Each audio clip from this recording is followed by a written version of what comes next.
Hi there. Our project is a SplashGuard for infection control and endoscopy. My name is Dr. Bennett Lipper, and I'm a pulmonary critical care specialist at St. John's Hospital in Oxnard and Camarillo. Been working there for the past 20 years. And my partner is Jerry Hicks, and he's been working with me on this project. We're 50-50 on this, and he's a terrific RN at Pleasant Valley, and he's a wound care specialist and a vascular catheter expert. So regarding endoscopy, there are 4 million endoscopies in the United States yearly. There are 2 million bronchoscopies. Upper GI endoscopy accounts for 12 million. Colonoscopy, 24 million yearly in the United States. Totally, this accounts for 42 million endoscopy procedures in the US. At our hospital in Pleasant Valley, we do a total of about 1,000 endoscopies per year. And at St. John's Hospital in Oxnard, about 5,000 per year are done. You know, the purpose of bronchoscopy is to evaluate the lung, and it's evaluated for both diagnostic and therapeutic purposes.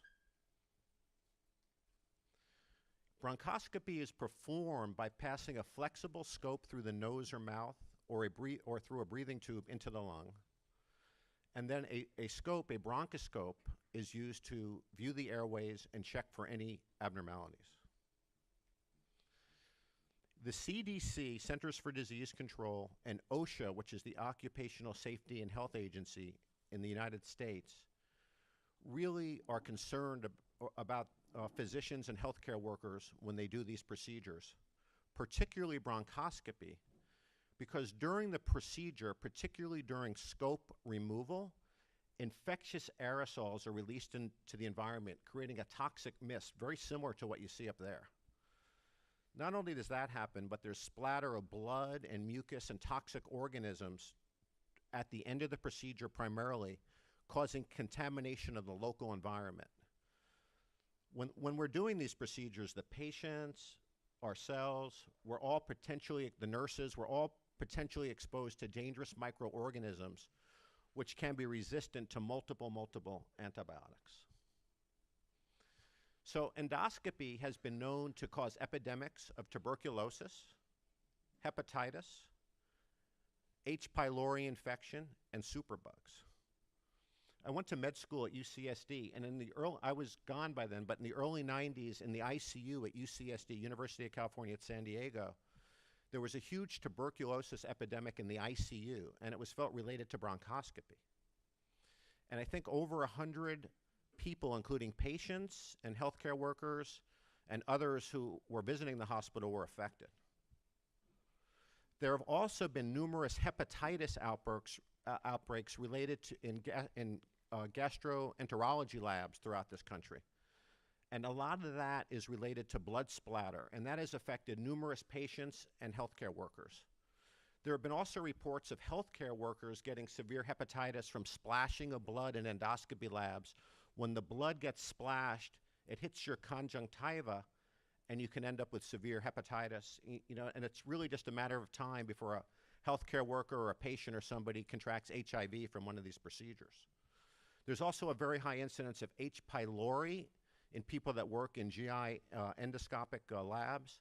And we all know about superbugs and MRSA and Pseudomonas and the effects that they all have on the ICU environment.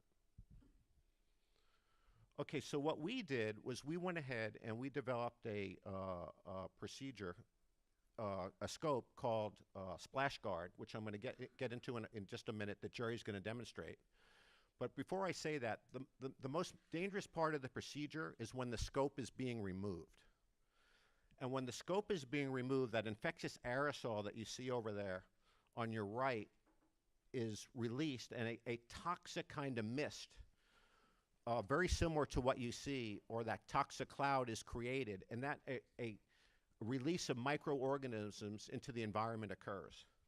Not only are there microorganisms, but they're hazardous biofluids such as blood, mucus, and debris all get released into the environment. And so the endoscope can get contaminated in a variety of ways. It can some of which we can't do anything about. One is improper sterilization. One is from the disease of the patient, and then there are the environmental contaminants. And the environmental contaminants are what we control with SplashGuard. So the way SplashGuard works, and Jerry's going to show you this, is that SplashGuard is loaded on the proximal end of the scope. And as the procedure is finished, the SplashGuard is released. It covers the scope. And when it covers the scope, it prevents these toxic organisms from being released.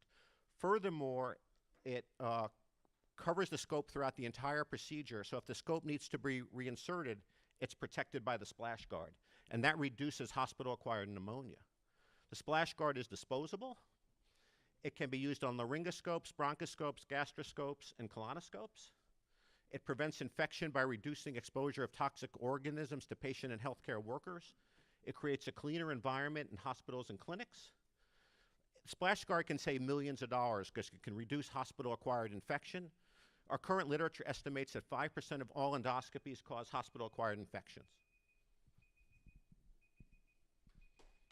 Thank you.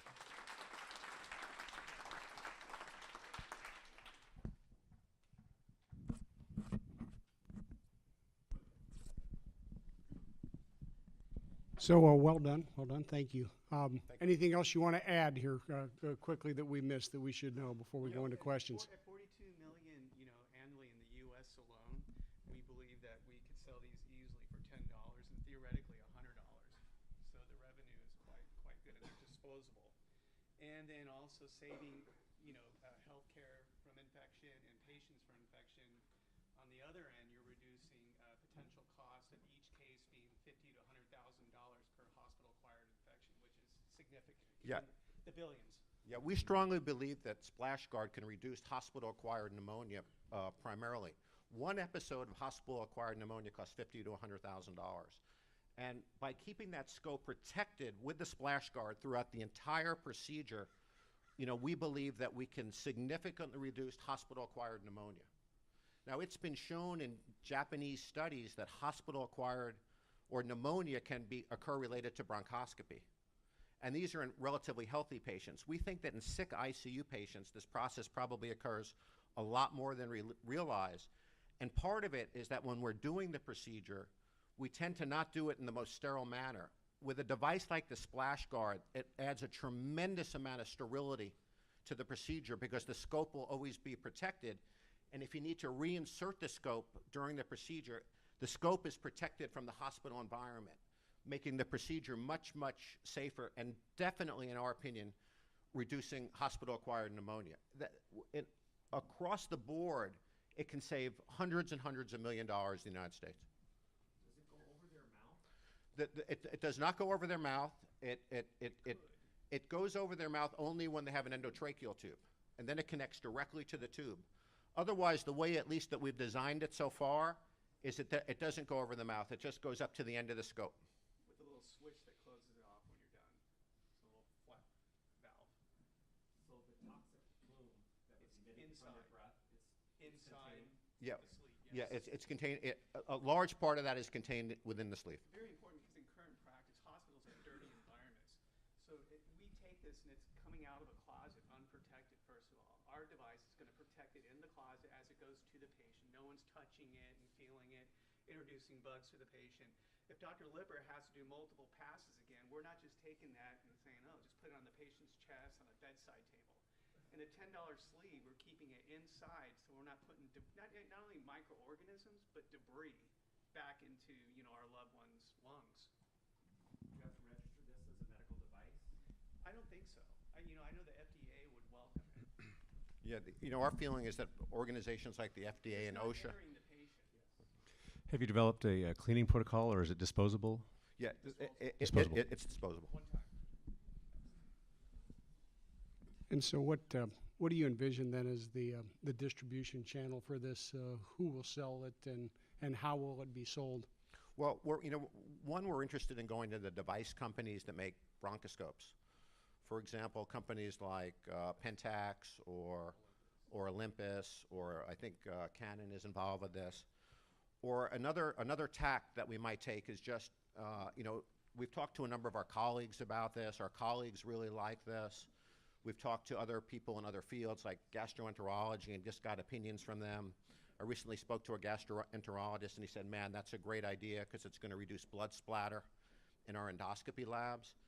And we think that, you know, another possible way to begin doing this is through, you know, doing this through our colleagues, doing this, yeah, doing, Administrators. right, working with other local specialists, and in that manner. Is the device itself, SplashGuard, is it a generic device? It fits on any bronchoscope, for example, or does it need to be tailor-made for each Yeah, one? the way we're designing it is that one device fits all. There might be a slight modification that would need to be made for colonoscopy because the colonoscopes tend to be a little longer. This was a makeshift that I made, but over this weekend, we were fortunate to meet with an engineer and actually make a prototype that we can take to a manufacturer and start building. Seems like a great and needed idea. Have you seen anything like this work in any other fields or any other countries? Or You know, there's slide types of competition out there. Like there's one company called the EndoSleeve that makes a disposable catheter that goes into the patient, but they would still need our adjunct to help keep it safer as it's being pulled out. Yeah. You know, so but that would be really the only competition that we were able to find in literature search and patent searches. Yeah, ultimately, what I'd like to see, I mean, is that all these procedures are done with, are done sterilely, with sterile procedures, you know, sterile devices, and that you just throw them away after one use. The problem is, I think, that these scopes are so expensive. Now, but even if the procedures were done completely sterilely, that same phenomenon that we're describing, that even if you pull out a sterile scope, would occur where you'll get the splashing, the spread of the toxic organisms, the blood, and all those things would still occur. So even if those things are developed, which would be fantastic and are used more, then our device would be an important adjunct for those as well. You still need that layer of protection. Have you done a patent search to see if anybody else Yeah, has patented anything yeah, like this? we have a non-provisional patent, but we've done an extensive patent search, and we haven't seen anything at all like this. Jerry and I conceived of this idea a couple years ago when I was doing one of these in the ICU. He was helping me, and I had a really complex patient, and I was pulling out the scope, and they had a collapsed lung, and they were all full of mucus, and I basically splattered everybody in the room when I took the scope out. And I thought to myself, man, there's got to be a better way to do this. And that's kind of how that's how the idea arrived. Yeah, right. Well, he's still mad at me about it.